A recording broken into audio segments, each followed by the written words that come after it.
Hello and welcome back to Creating Hope in Our Community, our 5-part podcast series talking about suicide prevention.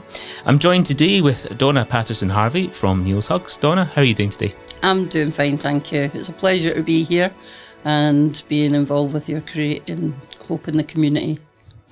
Lovely, thank you very much. Well, so just for a bit of context for our listeners, so at the time of recording, we have just finished our sort of networking event in number 18. Do you have any sort of thoughts or reflections before we kind of get started properly?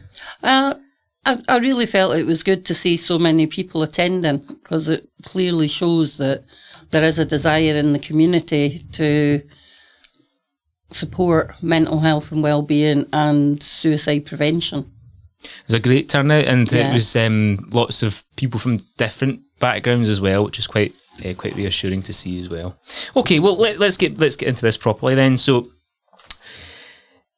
Neil's Hugs, how did you get started with Neil's Hugs, and where is it today?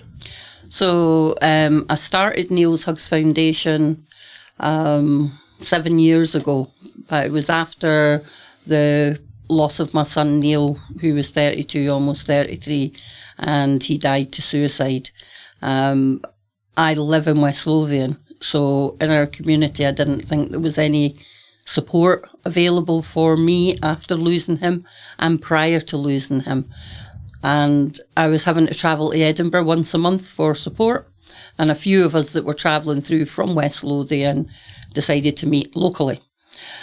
It's hard enough just leaving your house without having to then get in a car or travel to a different city, be stuck in rush hour traffic, find somewhere to park, build up the courage to go in and then tell your story.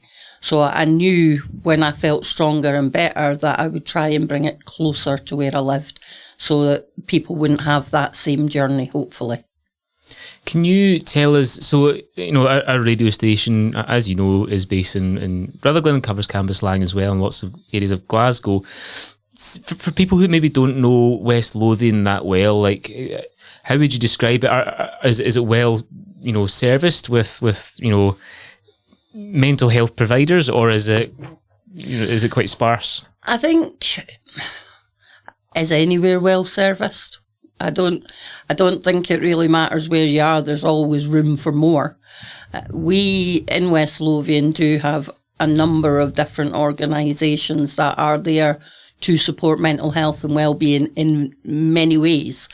But I think, every single human being has mental health. It's just whether or not their mental health's good or bad at the time. And it's about trying to support people as early as possible to have the tools to keep them around forever if we can. So reducing suicide rates by supporting people as early as possible. So, yep, there is definitely services, and the ones we have are amazing. I include Neil's Hugs in that, but we have lots of really amazing services out there. But there's still not enough, and there's still not enough investment into it, because I don't think that people realise the impact is not just on your mental health, it affects physical health as well, which then leads on to more poor mental health. It's a vicious circle. And I just think as many people as possible that understand mental health and well-being and reduce the stigma around talking about it and raise awareness and reduce stigma about talking about suicide, that can only be a good positive thing. And I think over here, that's certainly what I've seen today, is that's a good conversation that's been started. You said that not many areas would you can say are well serviced, and I think that has been a sentiment that's been echoed many times, and not least our event, just our Creating Hope in Our Community event just there. That seems to be a common thread, sadly. Yeah, unfortunately. Can you tell us a bit more about the service that Neil's Hugs provides today? Mm-hmm. So when we first started, the service that I started off providing was a peer support group for people who had lost somebody to suicide, because that's where I was coming from. I couldn't be doing it on something else, because that wasn't my place that I needed to be at the time. we extended that to people who have mental health issues, people who are isolated, people who are impacted by another person's mental ill health, suicide prevention and education, and a lot of group work. And it really is about bringing people together to make them feel part of a community, but it's not in a clinical setting. Everything we do is stupid simple. If you can give somebody a cup of tea, a biscuit or a cake, and some of your time, you will make a difference to that person's life. It doesn't need to be complicated. I'm not saying that there aren't people who need more, but if you start off with that, it can only be a good thing. And that's what we try. Everything we do involves tea and cake. And if your listeners could see me, I'm not a size 8. I enjoy as many biscuits as all the people that that come through our doors and that we support. It's, suicide prevention can be very straightforward. Of course, there are cases like your reference there that maybe require more sort of professional or specialist support, but suicide prevention can be something as simple as a cup of tea. Yeah. Because, if you go to your GP, they're not offering you a cup of tea. They're not, they've only got 5 minutes. What we are saying by offering a cup of tea and offering a biscuit is, we've got some time. You've got time here. Have a chat. We give people about 12 weeks support, and our support's all bespoke. It can't be one size fits all, because not one human is exactly the same as another. So we have online support, we have telephone support, we have one-to-one in-person support, we have befriending, we have group support, we have some counselling support. And some people take lots of that, and some people only need one thing. So we look at what the person needs. Lots of people come to us believing they need counselling, but what they need is community. What they need is other people to chat to. They're maybe sitting isolated, and that's why their mental health is deteriorating so badly, because they're totally isolated. But suddenly when they're meeting people every week, and they're coming in and having a wee cup of coffee, or they're having, like, we have a craft group and a book group, and we've got a bereaved by sudden loss group.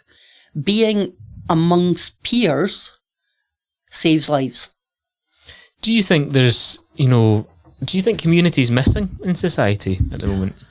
I think it is, and I don't think it's by choice. I think it's a lot of it's to do with the devastation of having no money.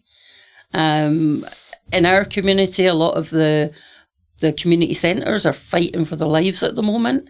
And if they go, where are the people meant to go?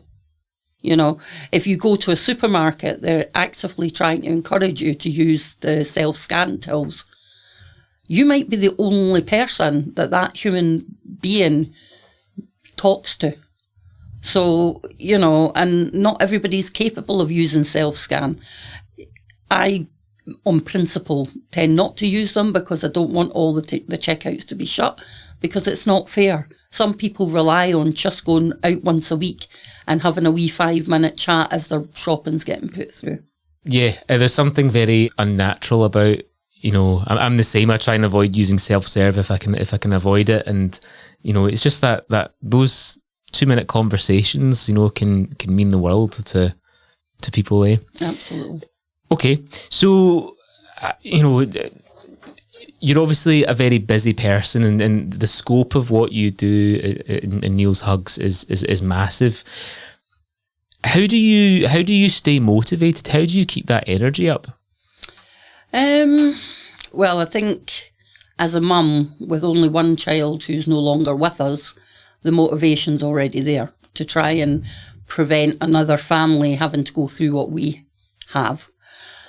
But I think, I just think seeing the looks on people's face when they find their smile again, seeing people engaging with other people that they would never have spoken to before, seeing people be accepted wholly for who they are and not having to hide behind the masks that we all hide behind, because every one of us has a mask. But when they come to Neil's Hugs, they can let their mask drop and nobody's going to be judging them, you know? And I think that that's what keeps me going. If I can save one more person, or I can save a family coming to see us. We can't save everybody. I'm a mum, and a fierce lioness mum of one person, and he's not with us.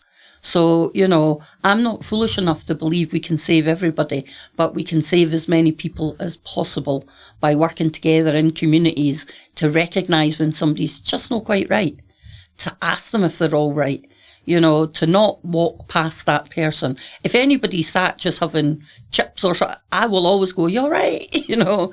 And I think a lot of people think I'm odd, but I would rather they thought I was odd if they needed somebody to talk to. I was the one that did that. Does that make sense? Absolutely. I mean, you talked there. I wanted to kind of pick your brain a little bit in terms of, you know, the little things that anyone can do to potentially prevent suicide. And you mentioned, you know, saying hello to someone that's just sitting eating chips or whatever. Do you have any other gold nuggets like that? You know, any other bits of advice you would give to someone that's listening to this and thinking, I don't know if I can prevent a suicide? What would you say to them? Well, I think, you know, if somebody is determined to die from suicide, you're not going to stop them. As I say, I'm a mum with one child. But on that journey from when it's a thought to when it becomes a reality, there's lots of different points where something could have maybe prevented it. So whether it's if you see a co-worker who's behaving differently, even just taking them aside and saying, "Are you all right?" You know, and don't take the first answer, because I think there was a campaign a few years ago where is ask twice. You know, "Are you sure you're all right?" Because then that gives them an opportunity to say, "Well, actually, no, I'm not." Thinking about when you ask somebody, there's no point in shouting across the middle of a meeting, "You're not looking right today, Jim. Everything okay?" Because Jim's not going to tell you. It's about you sort of recognising that there's something a wee bit different. And people always look for the signs of somebody who they think might be suicidal or struggling with mental health to be a negative, low mood. Sometimes somebody's mood could have changed from very low to very high because they've made a decision that they are quite comfortable with, that they're no longer going to be here. So it's any significant change in behaviour and asking, just asking. It's not an easy ask. But one thing I would say is never say to somebody who you think is quite vulnerable, "Are you thinking of doing something silly?" Because to them, that's the last thing that they think this is.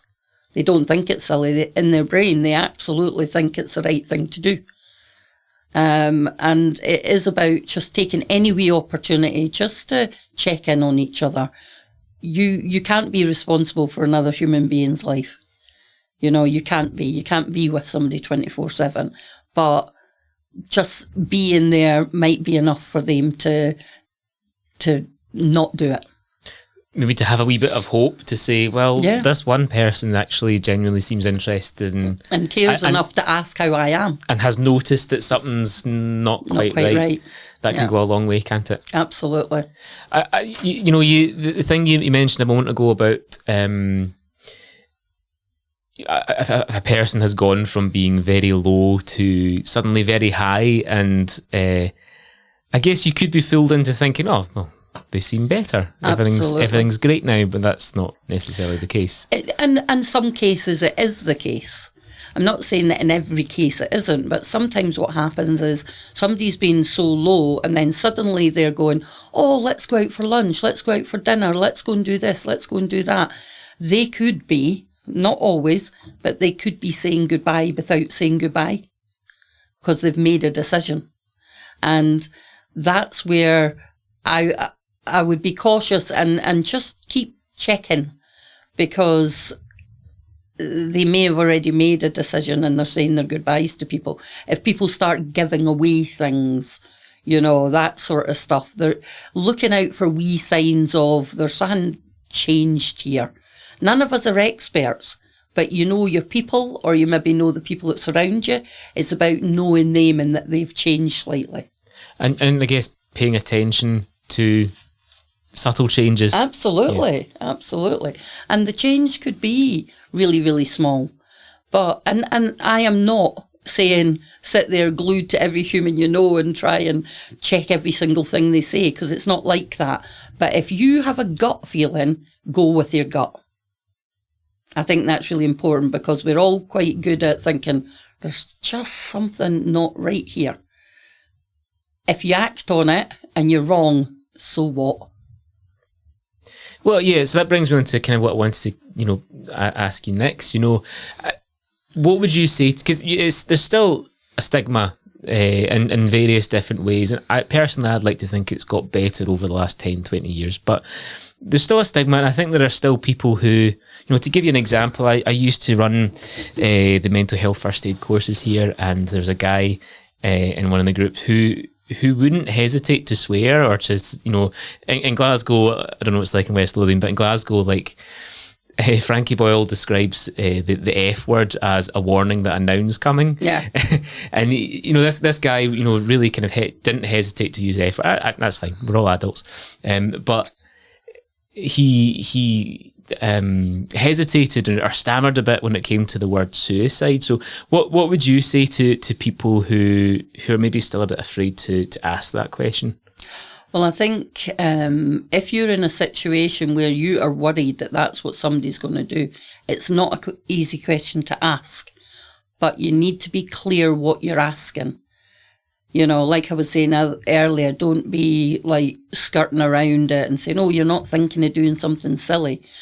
You ask, are you considering taking your life? If you can't say the word suicide, are you considering suicide? You want to know the answer so that you can respond. But I think what happens is people don't want to ask the question because they don't want to know the answer, which means they don't need to do anything about it. But it's not easy, but maybe practice. Because at some stage in life, you might end up having to ask that question. And I think it will come more naturally than you think. Because if you're sitting in a room with somebody that's making all these statements that you're thinking, oh my goodness, this is leading to they don't want to be here. They're not worth anything. People wouldn't miss them. Any of those sort of expressions where you're going, oh, everything you're telling me is telling me in my gut that I need to worry about you. You'll find a way of asking. You will. And then it's about what your response is after that. Yeah. And if they say yes, what would your recommendation be? Well, my recommendation would be, do they have a plan? If so, is it imminent?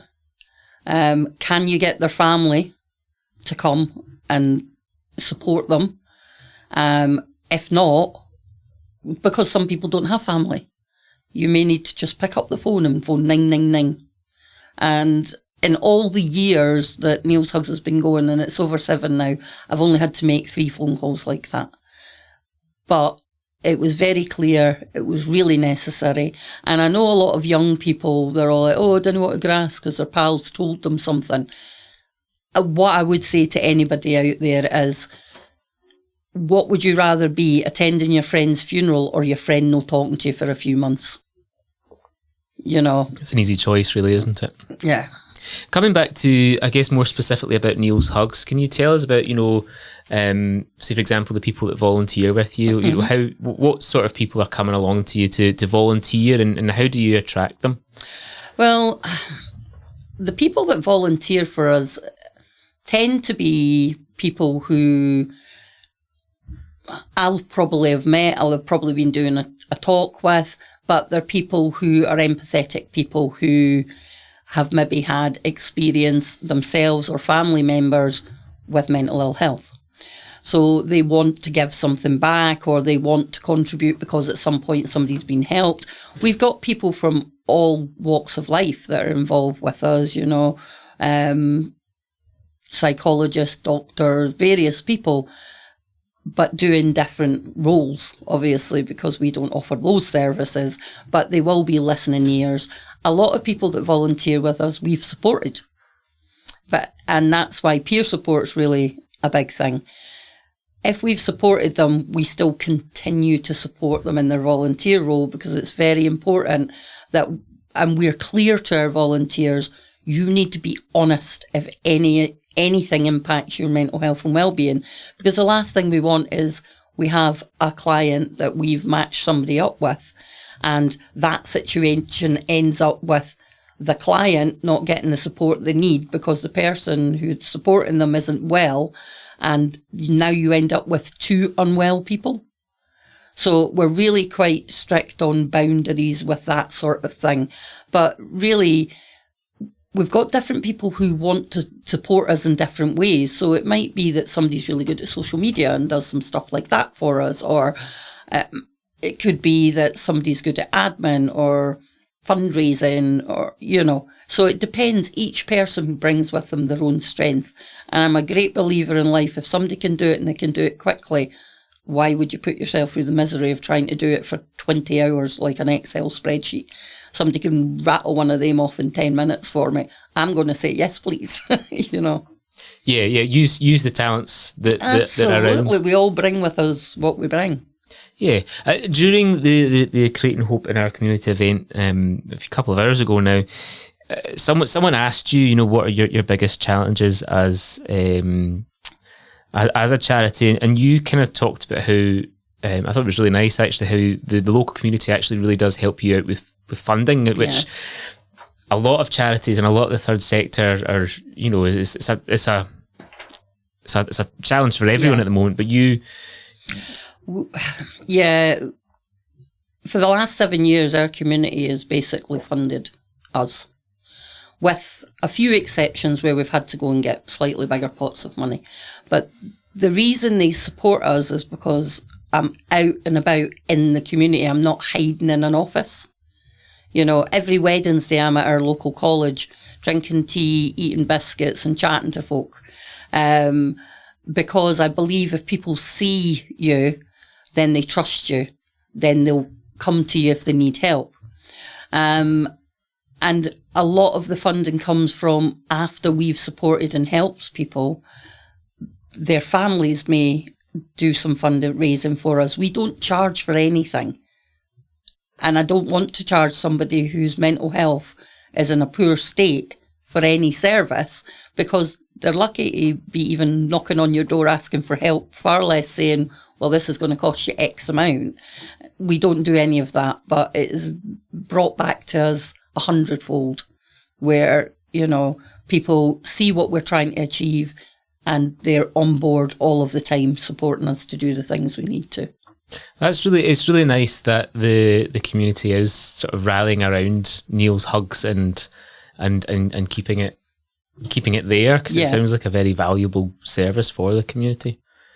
That's lovely. Yeah, honestly, we wouldn't be there if it wasn't for the community and the volunteers and stuff. I'm a wee nana that roams around West Lothian trying to do something to keep some people with us, but I don't do that alone. And the community is the big supporting network behind that. Yeah, okay. I guess just off the back of that then, I know you did kind of answer this at the event earlier, but what are the biggest challenges that Neil's Hugs faces at the moment? Well, I think at the moment, I think the bigger picture at the moment, there's challenges for everybody out there. We've just increased our space, so with that comes a cost, because we wanted to bring everybody together. Our biggest challenge, I think, really is that we need to have a plan for, say, 5 years. But with big funding, pots of money, you need to be able to have like something that's sustainable for a certain amount of period, whereas most funding pots are a year. Mm-hmm, mm-hmm. So if you start something, you have to stop it when you don't get the funding for it. So it's very hard for us to make decisions about the things that we want to start because we don't know for sure that the funding will be there. So I won't start anything unless I know we can sustain it. Our organisation is basically getting people into rooms, giving them cups of teas and biscuits. We spend fortunes on biscuits, so everything we do revolves around that. And I think sustaining that as we grow and develop and add new things into it isn't going to be easy. And I think that's the same for all organisations out there. So for us, our biggest thing is being able to plan way ahead to make sure that we're where we want to be in the future. The money's limited out there. So I think we're more organic. So we try and keep it organic. At the event earlier on, you were talking about the Baton of Hope. Can you tell us a bit about that, please? Yeah. Well, there's two things I'll tell you about that. One's the Baton of Hope is a national campaign, suicide prevention campaign, and it was set up a couple of years ago by a couple of dads, and they toured Britain with a baton, and it's kind of like the Olympic torch idea. So it's a relay where people who have lost somebody to suicide or people who have attempted to take their life but fortunately are still here get the opportunity to carry this baton and, be seen with it. And it's about hope. Everything in our organisation is about hope and about people finding their smile and about people finding their colour.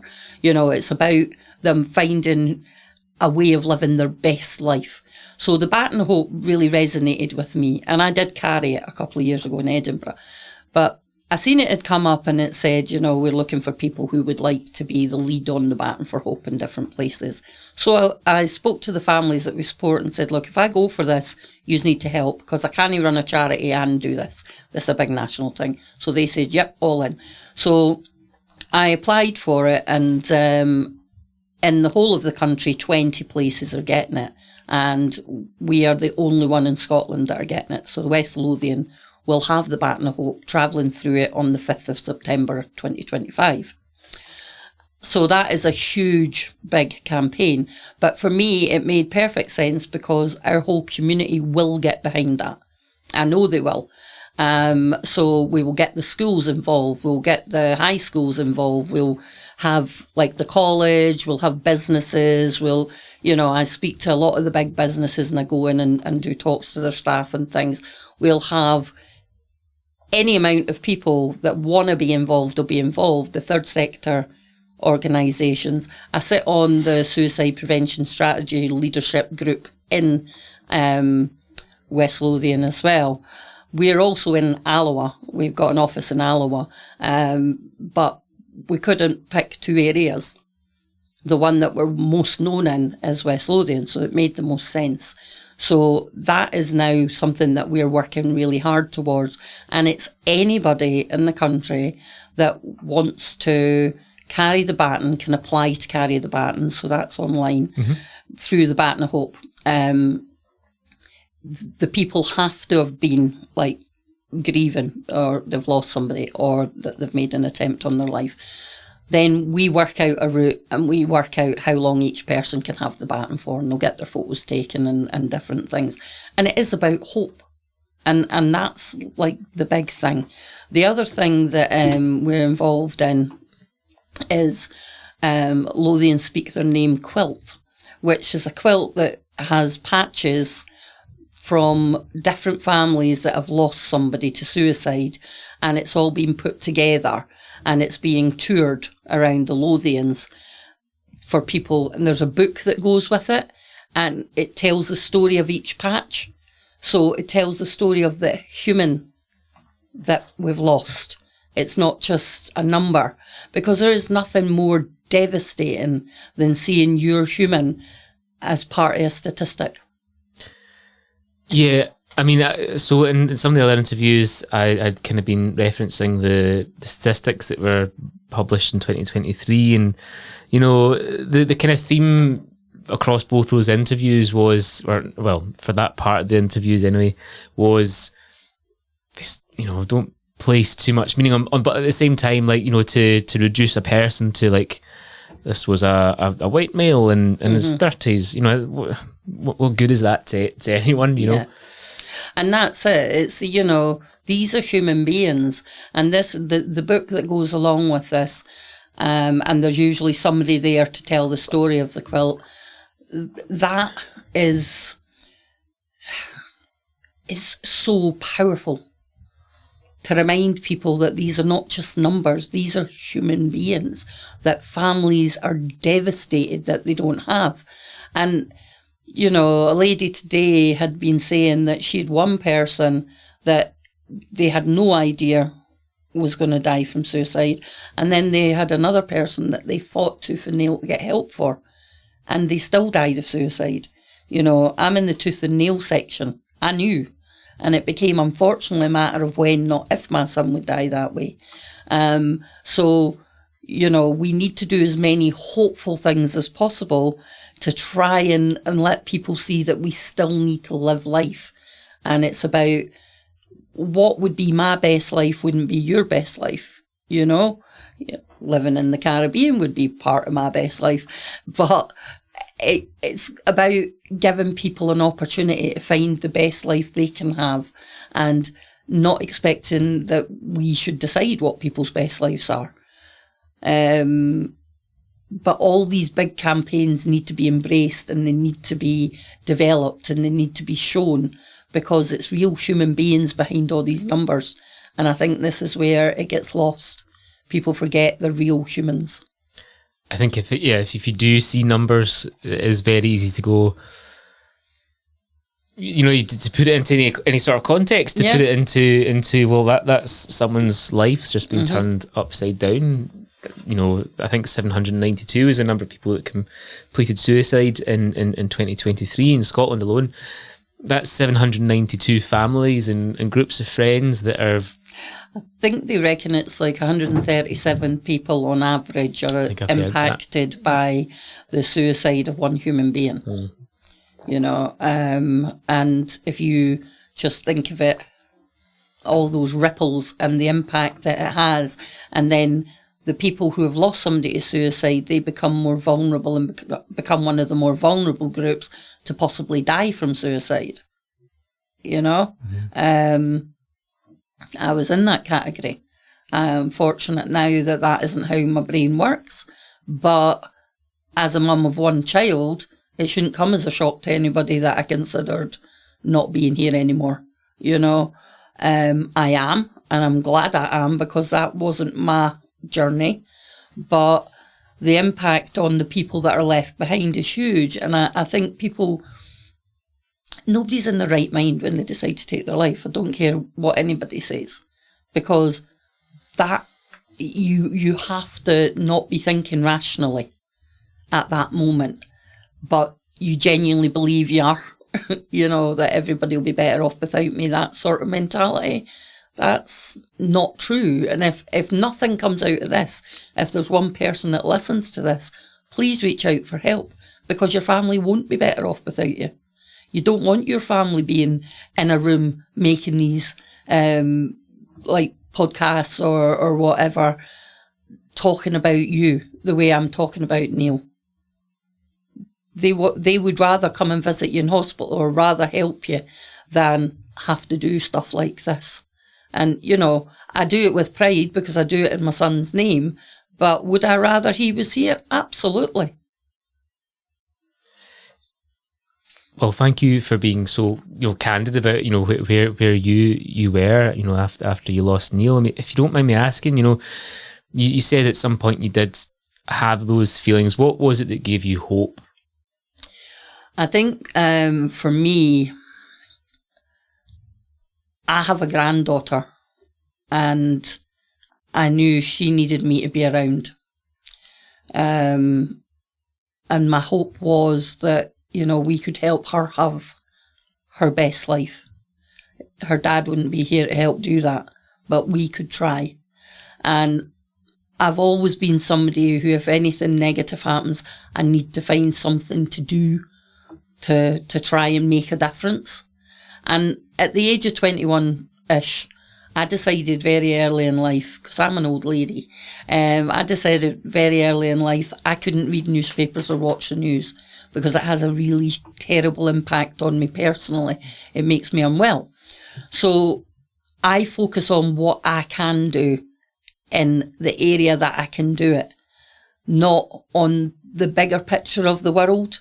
I focus on my wee bit of the world, and if everybody focused on their wee bits, I think the world would be in a much better place. I hope that makes some sort of sense. I absolutely agree we need to do all sorts to help other people. I haven't got the capacity, so I'll focus on the bit I can do. And if somebody is homeless, I want to impact the homeless people on the street that I live in or in the area that I live, because I can see a difference is happening. And I think that's why community is so important, and community involvement. If we all worked on our own wee communities, we would see differences. And that would then give you hope. If it's something too far away, you can't see the improvement or the whatever, you don't keep going. Yeah. If you go for too big a picture, then it might be quite easy to lose motivation if you can't see the tangible things that you see. So start small then. I think so. You've got to start. I always do everything organically. You know, we didn't start overnight and have all the services we have. They all developed as time went on. And I think it is about, you know, be realistic. We want to have our own building. Of course we do. That would be fantastic. Imagine how many wonderful things we could do. But you would have to afford that building. You've got to keep maintenance for that building. You've got to pay for that building. So just look at the little bits that you can do, and the bigger picture will build itself.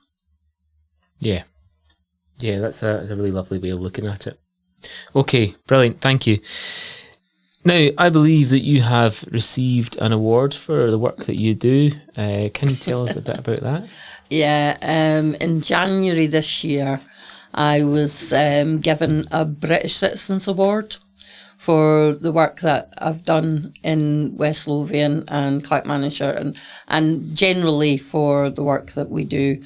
And it's not just about me. It was me that was given the award, but without everybody else in the background, all the volunteers, it wouldn't happen. And it was actually one of our volunteers that applied for me to be given the award, which was lovely.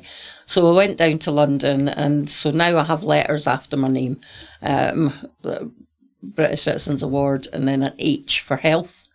So that's really lovely. But I was speaking to Mark earlier, and I was saying to him, once I was mentioned in Scottish Parliament as Donna Paterson-Harvie, the CEO of Niels Hughes Foundation, and I started to laugh because I said, well, you know, have you met Donna Paterson-Harvie, from the CEO of Niels Hughes Foundation? Some days she's no brushed her hair or changed her pants. So, you know, I'm just a lady trying to make a wee bit of a difference wherever I can. But it was lovely to be recognised for the work we did. And it elevated Niels Hughes a wee bit, and that was what was lovely about it. Yeah, that's really nice. I mean, do you... bit of a silly question. Do you insist that it's on your email signature and things like that then? The British Citizens Award thing. It's on my email, but I don't sign it on anything. No. But I don't know, sometimes I think it's not a bad thing. No, not at all. Not at all. And especially not if it helps, you know... If it helps the charity, yeah. Yeah. Big up Niels Hughes. Yeah. If it shows that we're doing something right, that they've taken the time to make an award, then it's worth doing it. Personally, I really didn't care. Do you know, I appreciate it, and I was in a room full of absolutely awe-inspiring people, and it was lovely to hear all their stories. Do I think I'm the same as them? Probably, but do I think about it that way?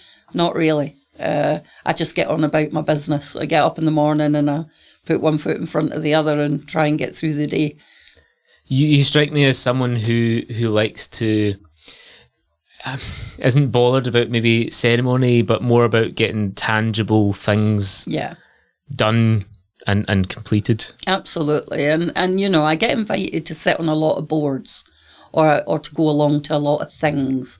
And I'm very clear that, it's really nice that you've asked me, but are you planning on talking for 3 years or doing stuff? Because if you're planning on talking, invite me when you stop talking. Because while you're talking, I'll be doing stuff. Yeah. Do you know, I was out at Chris's house in Wishaw recently, and I was talking to Anne, who's the founder, as you know, and she had almost exactly she had the exact same sentiments, just slightly different wording. Mm-hmm. But you've both got that in common, where it's like I just want to get things done, and I'm not bothered about like I say, ceremony or being in a room talking about, let's just do things. Let's just. Well, that's it. There. I mean, I have been known and did physically bang my head off a table at a board meeting of something I was involved with, and everybody stopped and looked at me. I was like, I give my time freely.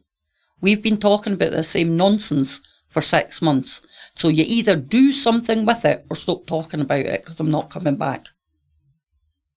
I'm not prepared to keep doing this.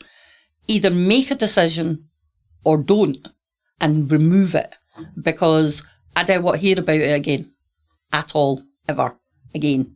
And I can't. I just think that we've all got to be a wee bit more honest about these things. Why would you sit and talk about the same nonsense month after month after month? Either do it or don't do it. It's no complicated. Okay, so we're coming up today, and just the last couple of things that I wanted to ask you. So how do you feel that the approach to mental health and well-being and suicide sits with communities?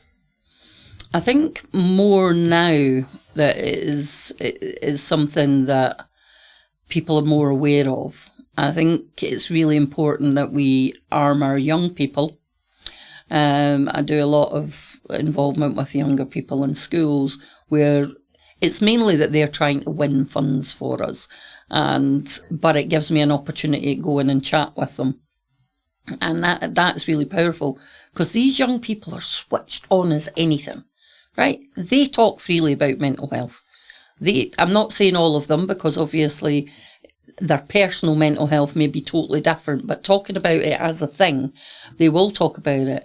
They've been impacted by suicides in their communities, so they're more aware of it, and they are talking about it. And I think that's a good thing, because hopefully with the open conversations, they're able to support each other if they're struggling. Older adults, everybody thinks it's young people that are dying for suicide. We support families that have lost 16-year-olds to families who have lost 80-year-olds. You're not going to hear about somebody's granddad or granny dying for suicide. They're going to have died in their sleep, or they're going to, do you know what I mean? It's not going to be all over social media. Social media is rubbish. It's terrible. It's not very good for people's mental health and well-being. But when used properly to get a message across, it's a good tool. So, I think communities are speaking more.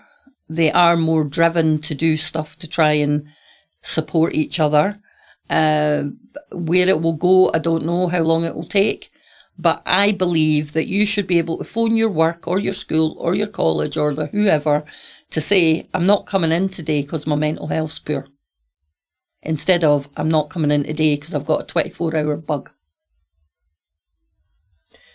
You talked about the school children that you work with having this mental health literacy that it kind of feels like previous generations before them didn't have. So it must be very heartening to see these young people have that literacy now, and then know that they'll grow up and keep that with them, and I would think continue to evolve and improve upon that. It must be really lovely to see that. Oh, it is. It's really nice that you can go in and if you ask them all to stand up and say, right, sit down, who's got mental health?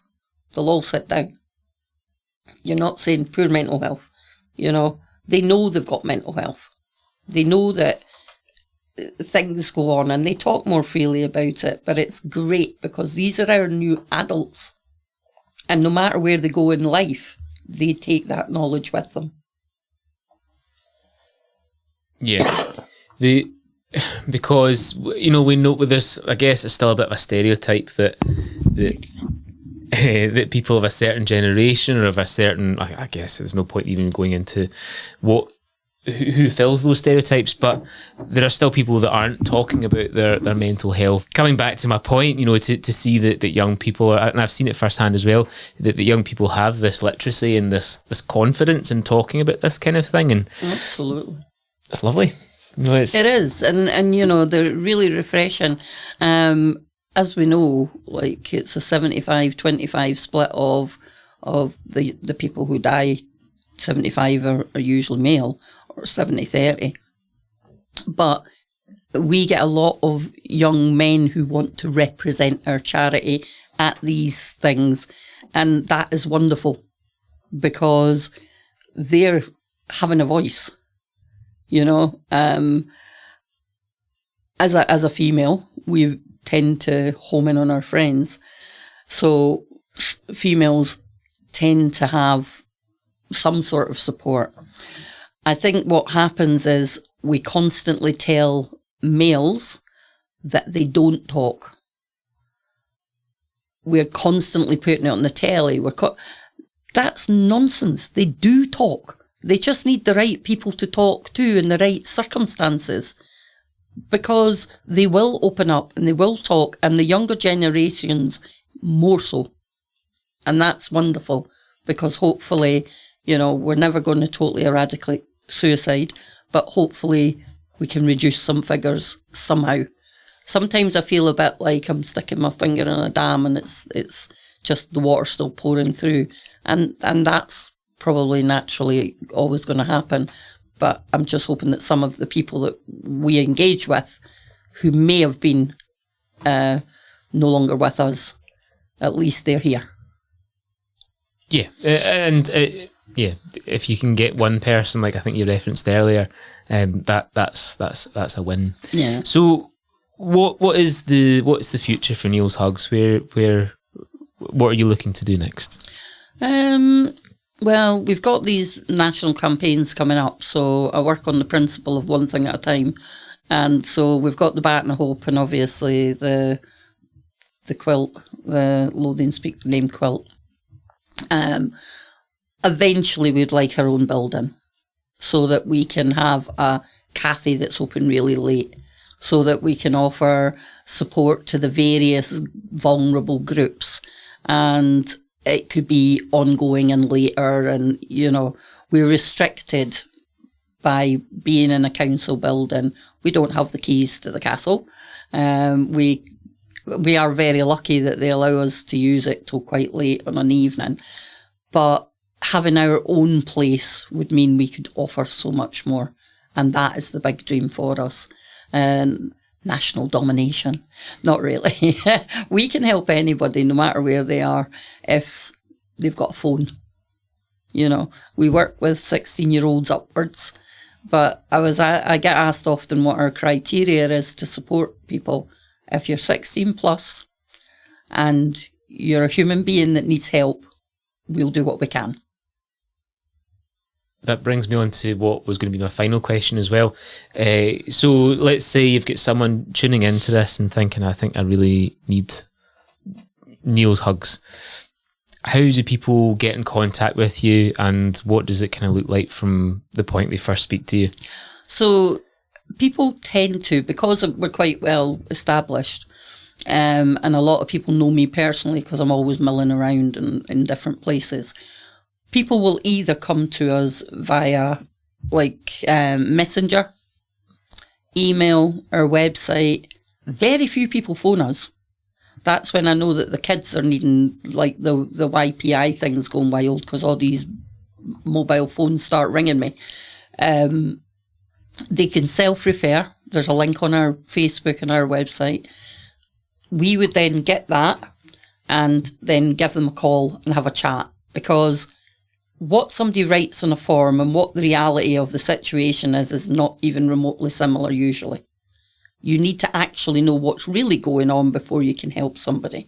And then we'll look at what options are available.